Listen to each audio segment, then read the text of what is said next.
Hello friends, তো তোমরা সবাই কেমন আছো? আশা করি ভালো আছো। তো আমিও ভালো আছি। তো সকালবেলা ছেলেকে স্কুলে পাঠিয়ে কাজে বসে পড়লাম। তো কি কাচতে, কারণ প্রচণ্ড গরম পড়ে গেছে আর এই কম্বলগুলো রেখে কোনো লাভ নেই, তুলে দেবো।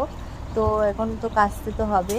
তো এটা কেচে দেখো কম্ফোর্ট জল দিয়ে এখানে রেখেছি চাতালটা ধুয়ে, কারণ প্রচণ্ড ভারী। এখন দড়িতে আমি মেলতে পারবো না, এত ভারী, আমি হাঁপিয়ে গেছি এটাকে তুলতে গিয়ে। তো এখন ওই কম্ফোর্ট জল দিয়ে কম্ফোর্ট জলগুলোকে নিংড়ে নিংড়ে ফেলছি, কারণ যত হালকা হবে তারপরে গিয়ে দড়িতে মেলতে পারবো, সেই জন্যে ভালো করে নিংড়াচ্ছি। আর তারপরে গিয়ে আরেকটা কম্বলে ভিজিয়ে রেখেছি, ওইটাকেও গিয়ে কাচতে হবে। তো সকালবেলা আজকে কেচে ফেললাম। দেখো এবার এটাকে কাচবো, ভাবে একটা কেচেই হাঁপিয়ে গেছি, আবার একটা কাচতে হবে। তো চলো বন্ধুরা, এখনকার মতন টাটা, পরে তোমাদের সাথে দেখা হচ্ছে। টাটা।